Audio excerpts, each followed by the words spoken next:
Tunde and Amara were getting ready for work that Monday morning when a small disagreement turned into something bigger. The issue: the way Amara had spread butter on the bread. Tunde frowned as he looked at it. "This is how you spread butter," he snapped, his voice sharp and loud like thunder. Amara looked up, surprised by the harshness. "It's just bread, Tunde," she replied softly, but his pride had already taken over. He scolded her more than the situation deserved. If only he had known what was to come. He would have quietly eaten the bread and kissed her goodbye. Amara stood up from the dining table, hurt clouding her eyes. She didn't say another word. She picked her bag and left the house without breakfast or a goodbye. Tunde didn't follow her. He sat there, fuming in silence, though deep inside, he knew he had overreacted. They both returned from work that evening, and the house was cold, not in temperature but in spirit. No one spoke. No one smiled. They ate separately, turned off the lights, and lay in bed, close in body but miles apart in heart. Tuesday passed, followed by Wednesday. Still not a word was exchanged. The silence between them grew heavy. On Thursday evening, Amara broke it. As she sat at the table, she said softly, "Hi." It was a start, a crack in the wall. But Tunde, still full of pride, ignored her effort. He mumbled something, focused on his food, and stood up quickly. Amara smiled faintly, watching her husband walk away. "My baby husband," she whispered under her breath, the corners of her lips curving in affection. She still loved him, even when he was difficult. Tunde heard her calling him that sweet name, the name she only used when she wanted to tease him. Her smile had always been his weakness. But he refused to fall for it. She should apologize, he told himself stubbornly. She started it, not me. He walked into the bedroom and sat on the bed, trying to block out the sound of her soft singing from the bathroom. It was the song they both loved, the one they always sang together. But this time he stayed quiet, letting the melody pass him by. Later that night, Amara returned to the room. Tunde pretended to be asleep, even though his eyes were wide open. She got into bed gently and turned her back to him. Around 3 a.m., he felt her hand tapping his shoulder repeatedly. Annoyed and half asleep, Tunde shrugged her off without looking. "Not now," he muttered and pulled the blanket over his head. He thought she was just in the mood for intimacy and didn't feel like being bothered. He had no idea it was the last time he would feel her touch. By morning, Tunde woke up to the familiar quiet of the room. Sunlight peeked through the curtains, casting a soft glow over the space. He stretched, yawned, and glanced briefly at the bed. Amara was still lying there, facing the wall. "She must be sleeping in," he murmured and got up. His pride still clung to him like thick smoke. He didn't bother to greet her or check in. "Let her sleep," he said to himself as he headed to the bathroom. Time was running fast, and he didn't want to be late for work. After getting dressed, he walked past the bedroom one last time, saw her curled up, and without a word, he left the house. The day went by as usual at work, but something in Tunde felt off. He tried to ignore it. "She'll be fine," he told himself. Yet a strange restlessness clung to him. The arguments, the silence, the tap she gave him at night, everything kept flashing back. But his ego kept him from calling. "She should be the one to apologize," he said again. By the time he returned home that evening, the street was unusually quiet. The front door was slightly open, and a strange chill rushed down his spine. His heart skipped. "Amara," he called out, stepping inside. The living room was untouched. Her breakfast plate sat exactly where he left it that morning. The TV remote was still on the couch, untouched. Something was wrong. "Amara," he called again, louder this time. No response. He dropped his bag and ran up the stairs, dread building with each step.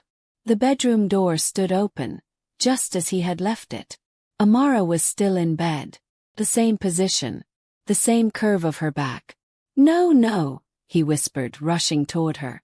Her skin was cold to the touch. Too cold. "Baby," he stammered as his hands moved over her motionless body. He shook her, lightly at first, then harder. "Amara!" he cried, panic in his voice now. She didn't move. Her face was still. Her lips were pale. "Jesus, no, no, no." His legs gave way beneath him as he dropped to the floor beside the bed. He rested his head on her chest, praying, begging to hear a heartbeat. But there was nothing. No rise. No fall. Just silence. Dead silence. "Help!" he screamed, but it was already too late. His world began to blur as the reality crashed in. Amara was gone. Truly gone. Tunde trembled as he held her lifeless body in his arms. "Amara, please wake up," he cried, pressing his face to hers. But the warmth was gone. She had died quietly, beside the man who refused to listen. The man who let pride silence love.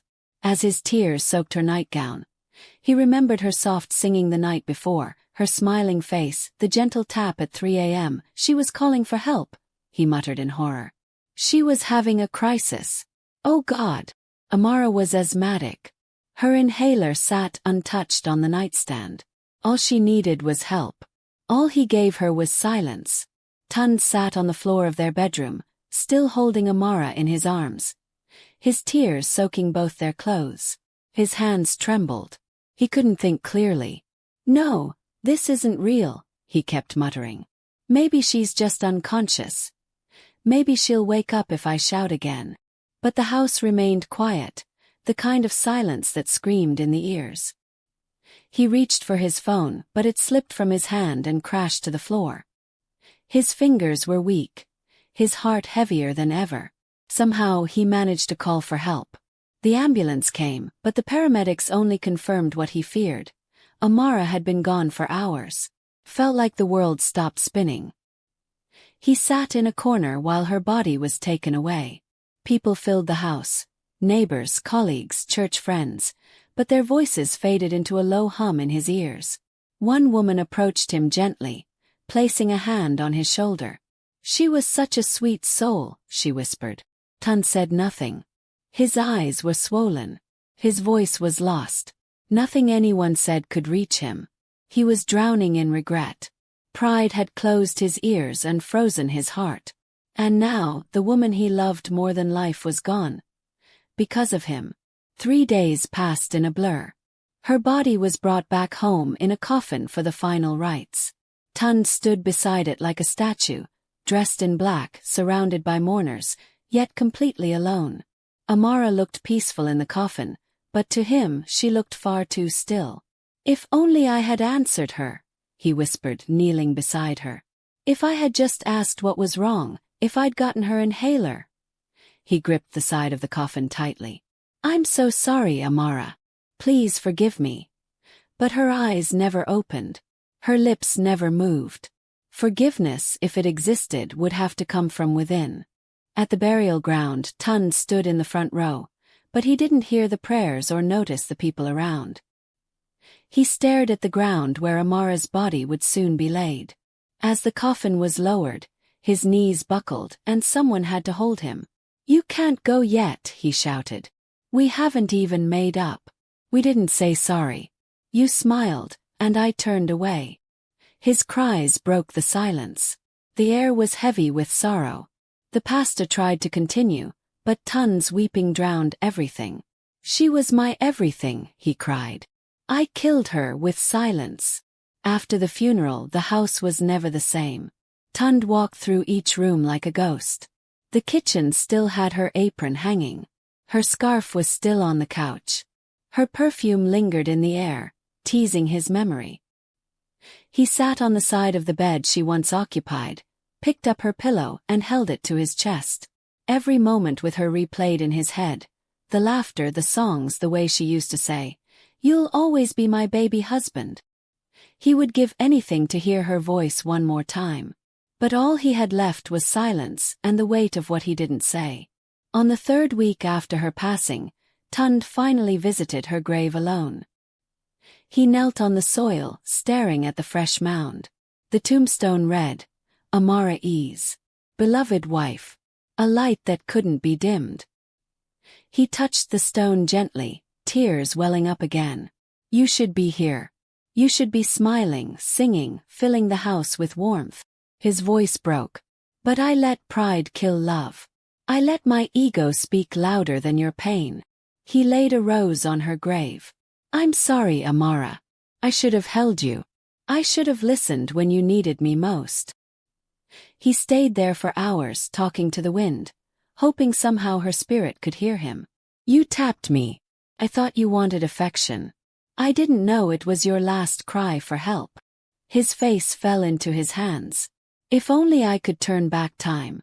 I'd never raise my voice at you. I'd eat that rough buttered bread with a kiss instead of a complaint. I'd dance to your song. I'd bring your inhaler. I'd never sleep angry. But time, cruel and deaf, gave no answers. The grave stayed quiet. His heart remained broken. Back at home, Tunde began to pack away her belongings. Every item felt sacred. Her dress still carried her scent. Her diary, filled with prayers and sweet words, broke him even more. One page read, "He gets angry sometimes, but I know my baby husband loves me deeply. He just needs to learn to speak softly." He closed the diary slowly, wiping his tears. "You saw the best in me, even when I was failing you," he whispered. "You were patient, even with my foolishness." That night, he fell asleep with her diary in his hands and dreams full of memories he could never get back. In church the next Sunday, Tunde stood before the congregation, trembling as he held the microphone. The hall was packed, but he could barely look up. "I lost my wife 3 weeks ago," he began, his voice shaky. Not to sickness, but to pride. The congregation listened in still silence. She was asthmatic. The night she died, she tried to wake me during a crisis. But I ignored her. I thought she just wanted affection. I turned away. And she never woke up again. A few gasps filled the room. Tunde's eyes filled with tears. If only I had said, "I'm sorry." He paused, taking a deep breath. "I want to say this to every couple here. Don't let your ego speak louder than your love. Don't go to bed angry. Don't wait for the other person to apologize first. It's not about who's right. It's about who's wise. I thought I was winning by keeping silent. But now I sleep alone, with nothing but regret." A tear slipped down his cheek. "Amara, wherever you are, love you, failed you, and I'll carry that lesson for the rest of my life." The hall remained still, filled with sorrow and reflection. After his confession in church, many people walked up to Tunde. Some hugged him. Some cried with him. But no one had the right words. One elderly man placed a hand on Tunde's shoulder. "You've saved many marriages today," he said quietly. Tunde nodded without speaking. What was left for him now? He had learned his lesson, but it had come at the highest cost. That night, he sat alone in the kitchen where the argument began. He looked at a slice of bread and a tub of butter. Slowly, with shaking hands, he spread the butter gently, just the way Amara would have done. He remembered the way she smiled when she called him baby husband. It was her way of softening his edges, of loving him even when he was harsh. "You always saw the boy in me," he whispered into the quiet. He picked up her favorite mug from the dish rack, still clean and untouched. "You never held grudges, Amara. You were the peace in this house." He placed the mug to his lips, pretending to sip from it, closing his eyes as if her presence could pour out from the porcelain. But the cup was empty, and so was his heart. One evening, Tunde received a small package delivered to his door. It was wrapped in brown paper with no note. Inside was a framed photo of him and Amara, taken on their 2nd anniversary. They were laughing, her head resting on his shoulder. The joy on their faces felt like another lifetime. He held the photo to his chest and sobbed. "How did we get from that moment to this one?" he whispered. He placed the frame beside their bed where she used to sleep. Every morning after that, he whispered to the photo, "Good morning, my love." As the weeks turned into months, Tunde began to speak more openly about what had happened. He started a small group at church for married men, called Hearts Without Walls. Every Saturday they met to talk. "I lost my wife to silence," he told them. "And now I talk so no one else has to feel this pain." Some men cried. Others listened quietly. One young man asked, "But what if she's wrong?" Tunde looked him in the eyes and said, "Then be the wise one. Wisdom doesn't need to be loud. It just needs to protect what matters." The house still echoed with Amara's absence. But Tunde began to change the atmosphere. He played her favorite songs in the mornings, even sang along with them. He cooked her special jollof rice recipe on Sundays and served it with her apron still hanging nearby. "You're still here," he would say to her photo, smiling faintly. He started journaling too, writing letters to Amara in a small red notebook. "I miss you today. I thought of how you used to hum while cleaning. The silence is loud now." Those letters became his way of holding on to her soul. One day, as he passed their old wardrobe, Tunde stopped and opened it slowly. Her clothes were still there, untouched. He ran his fingers over a soft yellow blouse she loved. He could still hear her voice teasing him. "You don't notice when I dress up anymore." He chuckled sadly. "I notice now, Amara, too late." Carefully, he folded some of the clothes and donated them to a women's shelter, keeping only a few pieces, the ones that felt closest to her spirit. One of her scarves he tied around his wrist, a silent reminder of love lost and lessons learned. On what would have been their 4th wedding anniversary, Tunde visited the garden Amara used to love. She always talked about planting flowers there someday. He brought a small bunch of roses and some gardening tools. With slow hands, he dug a little patch and planted them. "These are for you," he whispered. "I should have given you flowers when you were alive. But I give them now, with a heart that finally understands." As he watered the soil, a breeze passed over him. For the first time in a long while, he smiled without tears. His neighbor, Mrs. Necka, an elderly widow, came to check on him often. "You're a strong young man," she told him one evening. "Some men lose their wives and lose their minds completely. But you've turned your pain into purpose." Tunde shook his head. "I was weak when she needed me. I thought being silent was strength. But now I know, it's the humble heart that wins peace." Mrs. Necka nodded slowly. "You've grown, my son. Amara would be proud." That night, he looked up at the stars and whispered, "Did you hear that, Amara? They say you'd be proud." In the months that followed, Tunde began visiting hospitals to speak about asthma awareness. "Don't ignore the signs," he told young couples. "Know your partner's condition. Know their triggers. Know when silence can kill." His story saved at least one life, a young woman whose husband rushed her inhaler to her just in time. The man later came to Tunde and hugged him. "Your wife didn't die for nothing," he said with tears. Tunde nodded, holding the man tightly. "Thank you for making it count." In Amara's absence, Tunde's life was slowly becoming a lifeline for others. One evening, as he sat on the porch, watching the sunset Amara once loved, a neighbor's little girl walked up to him. "Uncle Tunde," she said, "is it true your wife went to heaven?" He smiled gently. "Yes, sweetie. She went to a place with no pain." The girl tilted her head. "Is she happy?" Tunde looked up at the sky, heart full of emotion. "I think so. She's singing and smiling like she always did." The girl grinned. "Then don't be sad, okay?" He nodded. "I'll try not to be." And for the first time, his heart let in a little peace. Tunde began to rebuild his life slowly. The house was still filled with her memories, but he no longer avoided them. Instead, he embraced them. Her laughter in videos, her notes stuck to the fridge, her favorite Bible beside the bed. These became treasures, not triggers. One Sunday, while cleaning out the bookshelf, he found a letter tucked into one of her devotionals. The envelope read, "To my baby husband, in case I ever leave early." His heart pounded as he opened it with trembling hands. She had written, "Promise me you'll still be kind, that you'll love loudly, that you won't let silence build walls around your heart. He read the letter over and over. It was like she had known. Every word felt like a bomb and a blade.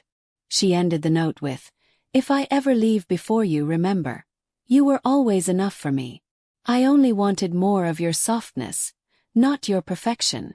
Tunde placed the letter in his pocket and went to church that morning with a different spirit. During testimony time he stood again. "My wife wrote me a goodbye before I ever knew I'd lose her," he said, voice thick with emotion.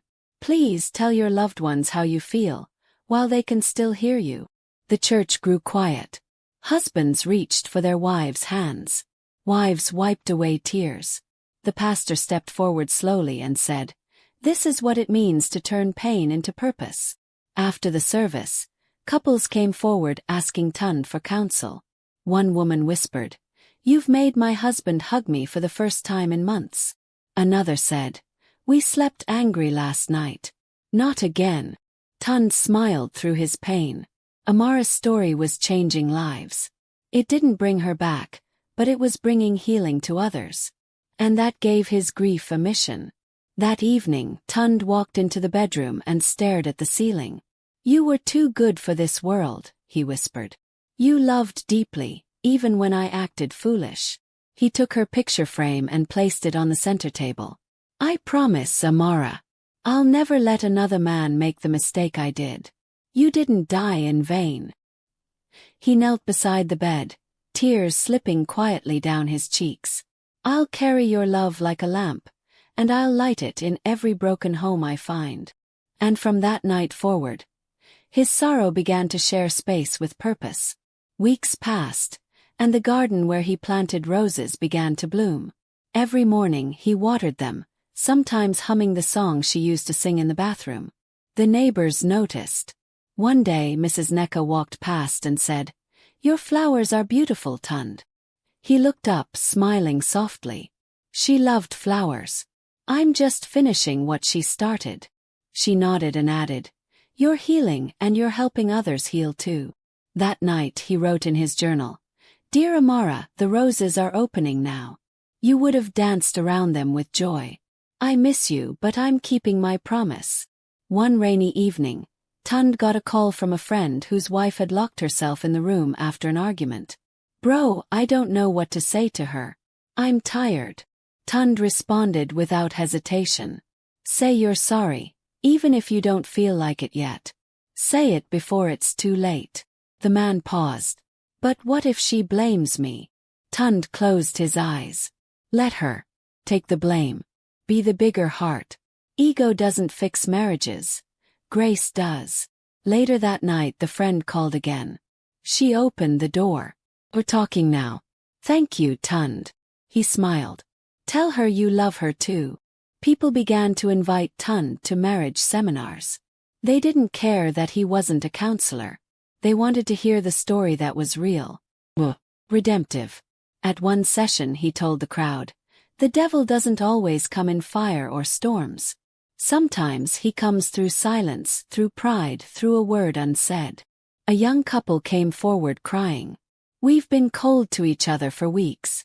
Tonight we're going home to start again." Tunde nodded. "Do it before the silence becomes permanent. Do it while there's still breath and love and time." One day, a young widow came up to him after a seminar. Her eyes were full of pain. "I lost my husband to a heart attack. We had a fight the night before. He died before I could say sorry." Tunde took her hand gently. "Then carry that love and make it count. Forgive yourself. And give others the wisdom we didn't use in time." She nodded, her tears falling freely. "Thank you." As she walked away, Tunde looked at the sky. "Amara," he whispered, "your story is still breathing. Your love didn't die. It only multiplied." The church set up a support center named after Amara. They called it the Amara Home, a place where couples could come for counsel, prayer, and quiet reflection. Tunde donated her books, her handwritten notes, and her favorite blanket. "This will be her voice," he said. Every week, couples came and left with fresh hope. In the middle of the center stood a framed quote from Amara's diary. "Love loudly. Apologize quickly. Forgive completely. The center became a beacon, and her memory became a ministry. Her death became the seed of healing for many. One night, Tunde stood at her grave again, now surrounded by blooming roses. He placed his palm on the headstone gently. "You didn't get to grow old with me," he whispered. "But you taught me how to be a man. Real man. One who listens. One who loves." He sat on the grass, watching the stars rise above. "I still miss you. Every day. But I'll keep your light alive for as long as I live." The wind blew softly through the garden, and for a moment, he felt like she was sitting beside him, smiling as always. Tunde's life had changed completely, but in a way he never expected. He was now known as the man who turned tragedy into truth. Radio stations began to invite him to speak on their relationship segments. One day, during a live call-in show, a woman asked, "Do you ever stop blaming yourself?" Tunde paused, then replied softly, "No. But I've learned to forgive myself. I was wrong. But staying in guilt won't bring her back. I honor her now by helping others avoid the same mistake." The host added gently, "That's powerful, sir. May her soul continue to rest." That night, Tunde walked into the living room and lit a candle beside Amara's photo. "You always loved the idea of soft light," he murmured. He sat beside it with his journal. "Today I spoke on the radio. A woman said she's finally going to talk to her husband after a month of silence. That's you, Amara. Still healing hearts." He smiled faintly. Even though the pain hadn't left, the guilt had turned into fuel. He was living for her now. Her breath was gone, but her kindness still lived in every lesson, every hug, every heart made whole. One afternoon, while walking through a supermarket, Tunde heard someone humming softly behind him. It was her song, the same one Amara always sang in the shower. He turned around quickly. A little girl stood beside her mother, playing with a doll, her voice sweet and familiar. Tunde blinked rapidly. He wasn't sure if it was coincidence or heaven whispering. The mother smiled. "She sings that every day. I don't even know where she learned it." Tunde knelt and smiled at the child. "That song once saved a man's soul," he said quietly, then walked away with a full heart. At home, he replayed Amara's voice recordings. On one of them she had said, "If you're hearing this, I probably annoyed you again today." She laughed in the clip. "But you'll forgive me, because you love me, right?" Tunde smiled, wiping a tear. "Yes, I forgive you, and I forgive myself." He saved that audio as his alarm tone. Every morning it reminded him to choose love. He hung her scarf beside the mirror, and her diary remained open on the bedside table, just like she left it. Nothing could bring her back, but everything could carry her forward. Tunde started a blog titled, Letters to Amara. Each post told a story, a lesson, or a simple memory. People from all over the world read and responded. "You saved my marriage," one comment read. "I stopped sleeping angry." Another wrote, "Your story made me hug my wife today." Tunde replied to each message personally. If Amara touched your heart, then her story is still alive. The blog grew into a full community. Every Friday he posted a new entry. And each time he wrote, he imagined her beside him, nodding, smiling and whispering, "Well done, my baby husband." One rainy night, Tunde had a dream. Amara was standing at the foot of their bed, dressed in white, smiling softly. "You're doing so well," she said. "You're healing others. You're healing yourself." He stepped closer, tears falling. "I miss you so much." She touched his face gently. "I know. But I'm proud of you. You finally found your voice."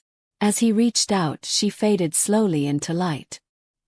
He woke up with tears on his cheeks and peace in his chest. "Thank you," he whispered into the darkness. "Thank you for loving me even after you were gone." Months turned into a year. On the first anniversary of her passing, Tunde held a candlelight event at the Amara home. Couples came. Widows came. Families came. Everyone wore white, just as Amara always loved. He stood at the front, holding a microphone. This is not a day to mourn only, he said. It's a day to remember how one woman's grace changed many lives.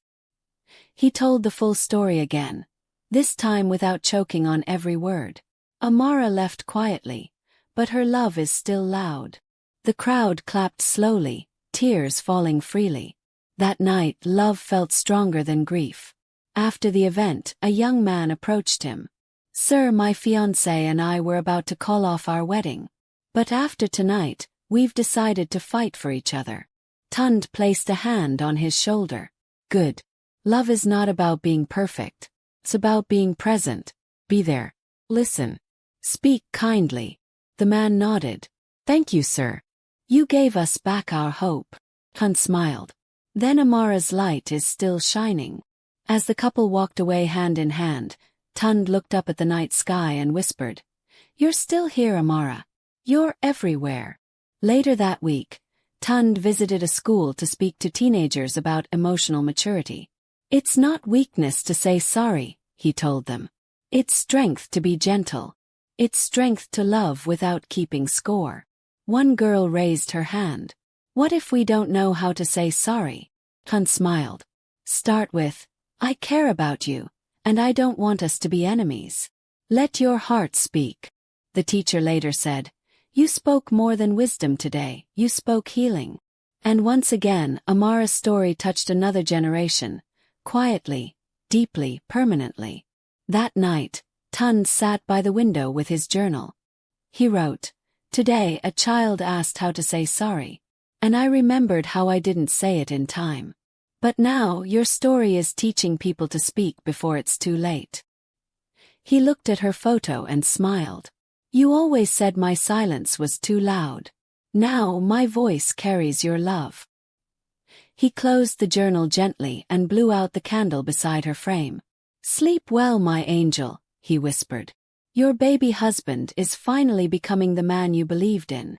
Weeks after the anniversary, Tunde received a letter. Had no return address. Inside was a short note. Your story saved me. I was planning to leave my wife tonight, but I stayed. Talk. We forgave. Thank you for reminding me that love is worth fighting for.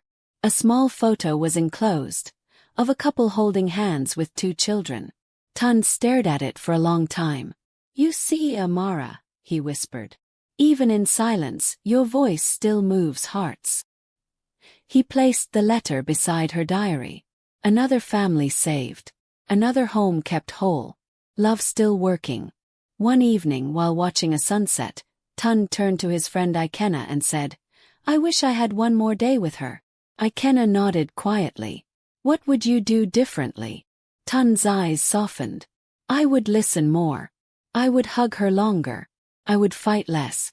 And I would never let a single night pass without saying, I'm sorry.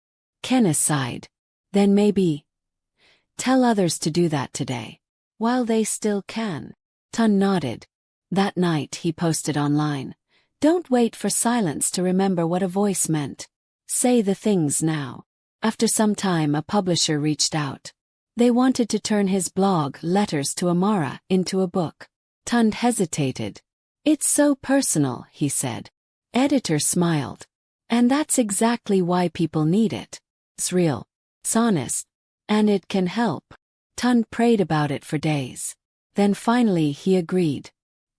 He worked through the nights, editing, rewriting and crying through every page.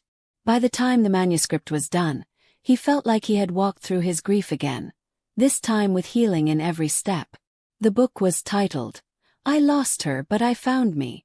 The book launch was simple. White flowers, soft music, a slideshow of Amara's laughter and light. Tunde stood at the podium, holding the first printed copy. This isn't just my story, he said, voice clear.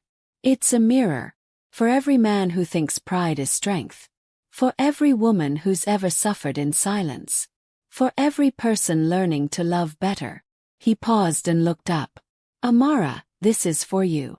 The crowd stood in silence, some clapping, others crying. And in that moment, Tunde felt her presence wrap around him, like a whisper on warm wind. Soon he began receiving invitations from churches, marriage seminars, and youth programs. He didn't consider himself a motivational speaker, but his story spoke on its own.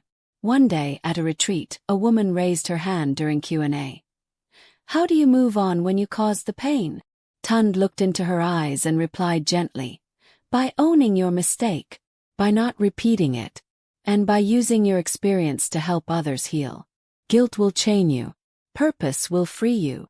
The room was silent, and just like that, another heart found a reason to breathe again. Tunde still visited her grave every month. He brought flowers, a scarf, and a new letter. "Hey, baby wife," he'd begin. "Another couple stayed together today because of you." He would sit on the grass for hours, reading updates, whispering prayers. Sometimes he cried. Sometimes he laughed. But he always left with peace. The pain had not vanished, but it had softened. Grief no longer controlled him. Love had taken the lead. Even in death, she remained his greatest teacher. "Thank you for not giving up on me," he'd whisper as he walked back to his car. One evening, Tunde walked past a playground and saw a little girl trip and fall. She cried, and her father rushed over. "I'm here," the man said gently. "I've got you." Tunde smiled. That was what Amara always said when he had a rough day. "I've got you." That night he wrote, "If I ever fall again, I know your voice will still lift me." Love didn't die with her. It lived in echoes, in memories, in every man who now held his wife tighter, and every woman who now spoke her heart. Love had become a legacy. Tunde adopted a quiet life again. He no longer feared being alone. His house wasn't empty.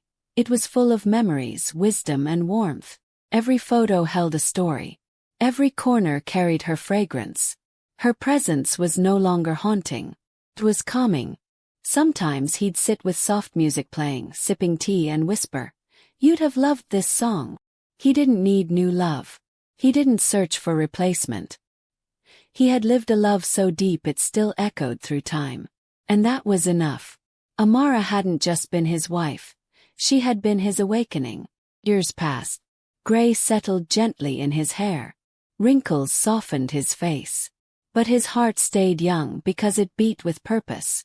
On Amara's birthday, he gathered her old students and gave out scholarships in her name. "She believed in you," he told them. "So I will too." Every act of kindness became a stone on her path. Every soul touched was a candle she lit through him. He had lost her, but he had found his voice, his calling, and himself. "You didn't leave me empty," he often said.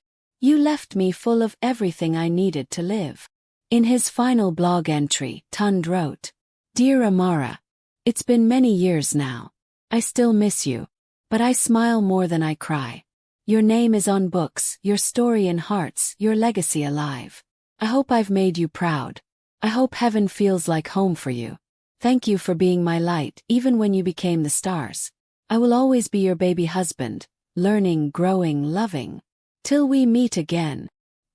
He signed it, closed the laptop, and whispered into the night, "I loved you then. I love you still. Always have. Always will."